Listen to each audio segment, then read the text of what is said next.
So as the title says, he's terrified of having sex with me. We've been together for almost 6 months now, and every time I attempt to get intimate, he's never initiated. He always manages to deflect so smoothly, I don't even realize at the moment.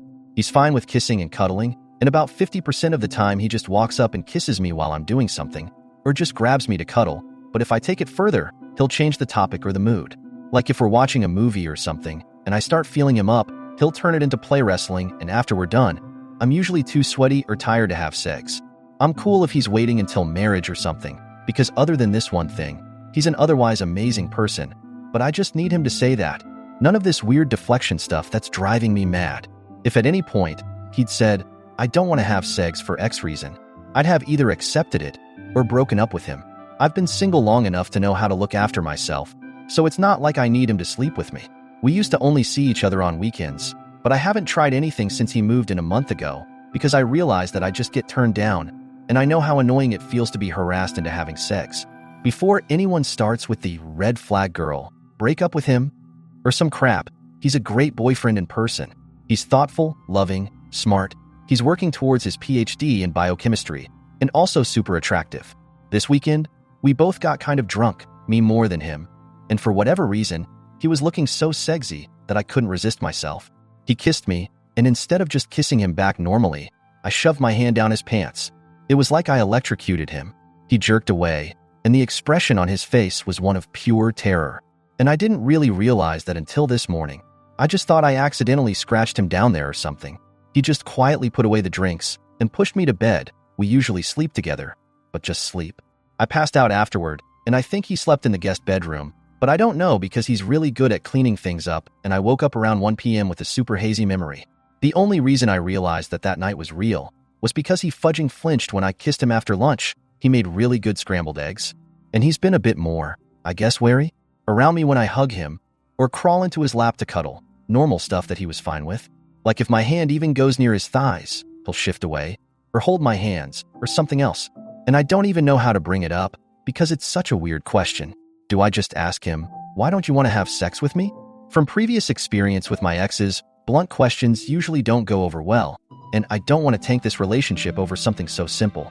Edit. First of all, for those of you accusing me of sexual assault, when we were making out, he was lying down. I was straddling his waist while holding his face, and he had his arms wrapped around my back and head, pulling me into him. From previous experience, this is usually the part where clothes come off, so I assumed it would be fine. It was not. My bad. And he doesn't seem to be mad at me and is acting normal. I apologized for the weekend, and he just waved it off and said it was fine. I was drunk and it was just a shock. I said I wouldn't do it again, and he just smiled and kissed my cheek. So I think we're good. Also, from what I could feel, yes, he has a penis and no, it isn't small. About his sexuality, I'm like 99% certain he isn't gay, but I don't know if he's asexual. Second, we didn't get to talk about the segs thing, because he came home upset because apparently the transduction didn't work properly, and now he has to regrow the cell lines or something. I didn't really understand it, but he's upset, so we just kind of cuddled, ordered pizza, and now he's sleeping with me this time. Relevant comments. You moved in with a guy that you can't have a super basic relationship conversation with? And you actually assaulted someone who has repeatedly made it clear they don't want to have sex with you? How about you just tell him how you feel about not having sex in a relationship and then asking him how he feels? Your question wasn't bad because it's blunt. It's bad because it's making his feelings about you. I did not actually assault him. We were kissing after a romantic dinner, and I was kind of on top of him, grabbing his head, and he was like pulling me into him, and I took it a little bit further. It's not like I just randomly grabbed his crotch out of nowhere. And he moved in because his rent increased, and I'm closer to his university. When I asked my ex-BF for less sex because he wanted it every night, he broke up with me. I don't want to lose my current one because I want sex. Deleted comment. Yeah, I was not trying to assault him. Like I said in the post, if at any point he directly says he doesn't want to sleep with me, I'll either accept it or break up. I'll apologize for what I did, and I'll never do it again. But how to even approach this? Every other BF I had was horny 24/7, so it just feels weird being the one who asks for it. You need to talk to him about last night and what his deal is. If he wants to wait, then put it on the table. If he's been assaulted, edit, previously and not by you, and it's untreated, that can be treated. If he has bad training from religious parents, etc., without knowing why, any advice here is going to do nothing. Long term, He's a great guy, but what guarantee do you have that he won't be the exact same way on your wedding night? You need to talk to him. Apologize for being drunk. Apologize for hurting him.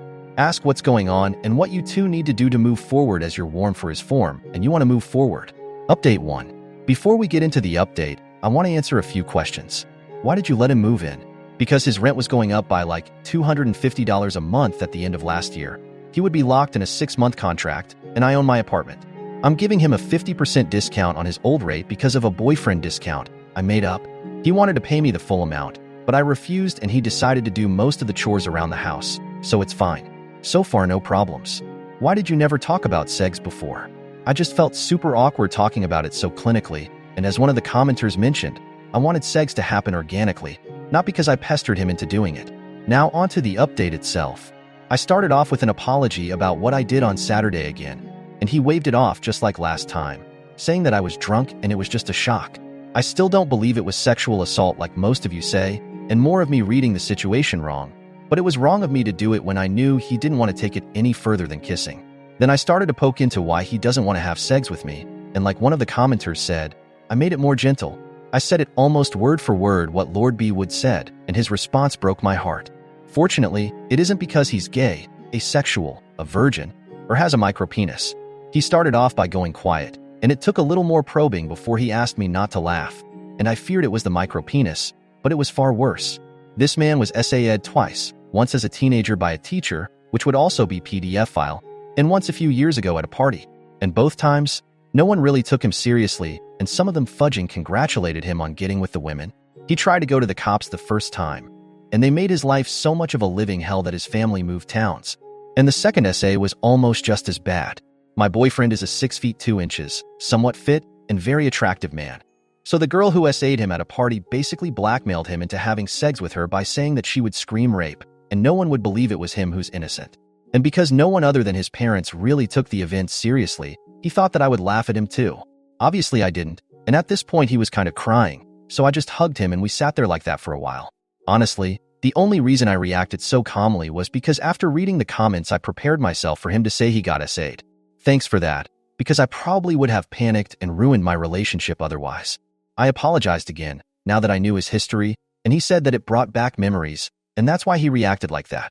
Now I feel horrible, and he doesn't seem to hold a grudge, but I'm still going to do something really nice for him. He always wanted to go to skiing, so maybe I could book a weekend at a nearby mountain the next time he's free. I asked if he was open to having sex with me, and he said that he's been trying ever since he moved in, but he was also terrified that he would have like a breakdown or something, and that's why he's been giving mixed signals.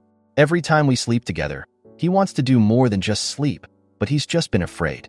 I said that I was willing to wait however long it took and suggested therapy, but therapist wait lists here are really long, especially for the ones we found who deal with trauma, so I don't know how long that would take. We both promised to actually talk to each other, and I also reassured him that I would always take any problems he has seriously and not laugh, even if he thinks it's shameful. Things are looking up. He wants to have sex with me, and we're going to take it slow for now to sort of ease him into it. So maybe I'll set up something romantic this weekend and woo him. I cooked him some of his favorite food for dinner, and now he isn't tensing up when I touch him, so baby steps. Update 2. After our heart-to-heart and me promising to be patient and supportive, I decided to take it easy and not bring up the whole sex thing for a while. I wanted him to feel safe and secure with me, without any pressure.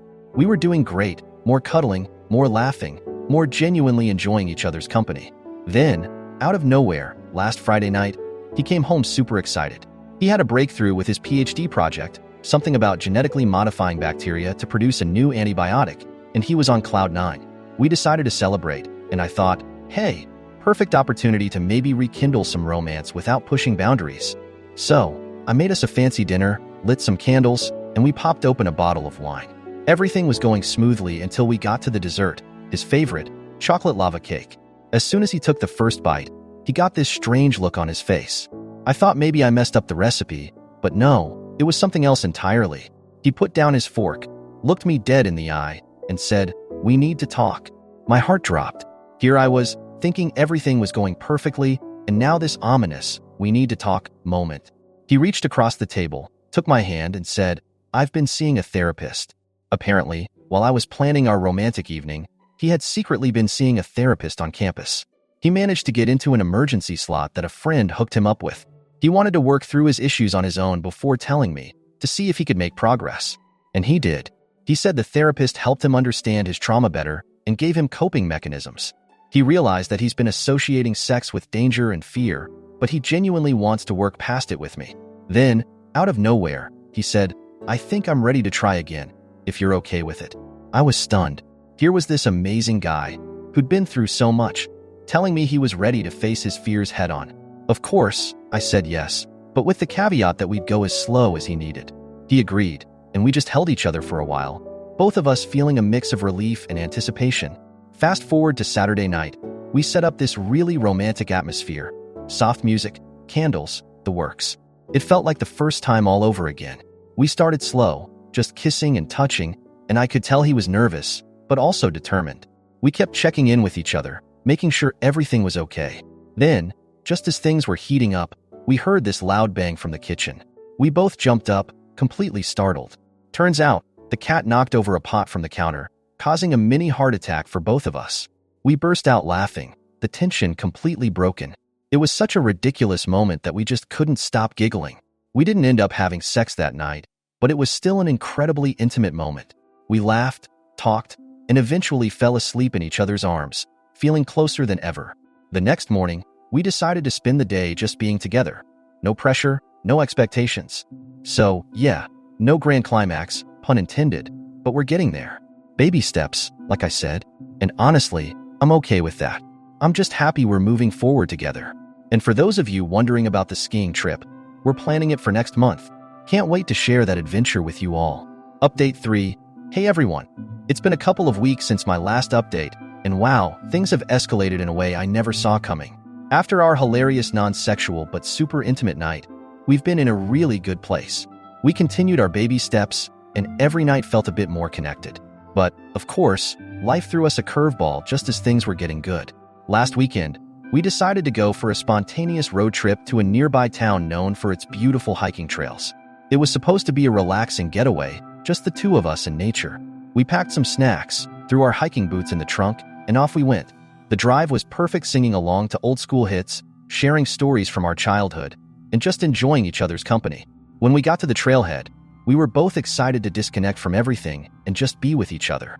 We hiked up to this stunning lookout point, had a little picnic, and everything felt perfect. Until it didn't. We were sitting on this big rock, admiring the view, when he got a call from his lab. Normally, he wouldn't pick up, but it was his research partner, and it sounded urgent. Turns out, there was an unexpected breakthrough in their experiment, and he needed to get back to the lab ASAP. I could see the conflict on his face. He didn't want to ruin our day, but he also couldn't miss this crucial moment. I told him it was okay, that we could come back another time. So, we packed up and headed back to the car. That's when things got weird.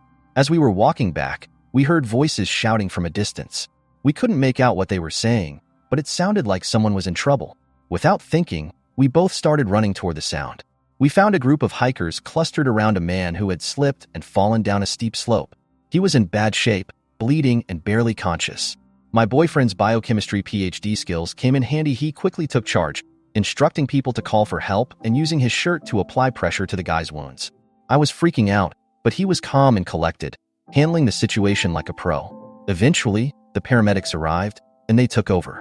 The man was airlifted to the nearest hospital, and we later found out he was going to be okay, thanks to my boyfriend's quick thinking. We got back to the car, both of us a bit shaken.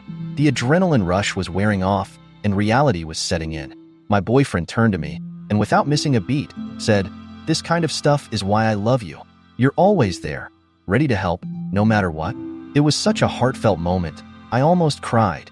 We hugged, and then he drove us straight back to his lab.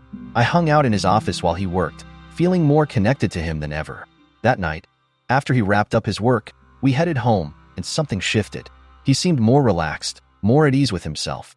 We didn't talk much, just enjoyed the quiet together. The next morning, he surprised me with breakfast and bed pancakes, bacon, the whole 9 yards. And then, out of the blue, he said, "I've been thinking, maybe we should try therapy together." Couples therapy. I was taken aback, but also incredibly touched. He explained that he wanted us to have a safe space to talk about everything: his past trauma, our relationship, and how to move forward together. I agreed immediately. It felt like the right step. We've been looking into therapists, and we have our first session scheduled for next week. I'm nervous, but also hopeful. I genuinely believe we can work through this and come out stronger on the other side. And yes, the skiing trip is still on. We've booked everything, and it's happening in 2 weeks. I'm excited but also a bit anxious about how it will go, especially with everything that's been happening. Update 4. Hey everyone. I'm back with another update, and let me tell you, it's been a roller coaster. First things first, we had our first couples therapy session last week. I was super nervous going in, but the therapist made us both feel comfortable right away. We talked about our relationship, our communication issues, and, most importantly, his past traumas. It was emotional, and there were definitely some tears, but it felt good to finally get everything out in the open with a professional guiding us. The therapist gave us some homework. We're supposed to practice open communication and make time for weekly check-ins where we discuss our feelings and any concerns. It sounded a bit cheesy at first, but honestly, it's been helping. We've already had a couple of these check-ins, and I can feel the difference. He's more open about his fears, and I'm learning to be more patient and understanding. Now, about the skiing trip, oh boy, where do I even start? We were both super excited and a bit nervous, considering everything that's been happening. We packed up our gear and headed to the mountain last Friday. The drive was beautiful, the scenery was stunning, and we were both in high spirits. We checked into this cozy little cabin that I found online. It had a fireplace, a big comfy bed, and a view that was to die for. That first night, we made dinner together, lit a fire, and just cuddled on the couch, talking about our hopes for the weekend. It was perfect. The next morning, we hit the slopes. I'm not the best skier, but he's pretty good, so he was patient with me, helping me down the easier runs and cheering me on. We were having a blast until, out of nowhere, the weather took a turn for the worse. The sky darkened, and a heavy snowstorm rolled in. Visibility dropped to almost nothing, and we decided to call it a day and head back to the cabin. On our way back, we got a bit lost because of the blizzard. It was kind of scary, but also kind of fun in a weird way. We were laughing about it, trying to navigate with almost zero visibility, when we heard this faint sound. It was hard to tell over the howling wind, but it sounded like someone shouting. We followed the sound and found another skier, a young woman, who had taken a nasty fall and was stuck in a snowdrift. She was cold, scared, and clearly in pain. My boyfriend's first aid skills kicked in again. He quickly assessed her injuries, and we managed to get her back to our cabin. We called the ski patrol, and they came to pick her up, but not before she warmed up and thanked us profusely. That night, we were exhausted but also on this weird high from having helped someone. It reminded us both of the hiker incident and how good we work together in a crisis. We talked about how these experiences, as crazy as they were, seemed to be bringing us closer. Later that night, as we were lying in bed, he turned to me and said, "I think I'm ready." My heart skipped a beat. I knew what he meant, but I asked anyway, just to be sure. "For what?" I whispered. "To be with you, completely," he replied. It was such a tender moment, and I could see the determination and vulnerability in his eyes. We took it slow, just like we promised. There were a few nervous laughs and some awkward moments, but overall, it was beautiful. It felt like a huge step forward for both of us. We fell asleep in each other's arms, feeling more connected than ever. The next day, we just relaxed, played board games, and talked about our future. It was one of the best weekends of my life, and I could see that he felt the same way. So, here we are, back home and feeling stronger than ever. Therapy is ongoing, and we're committed to making this work. There are still challenges ahead, but I feel confident that we can face them together.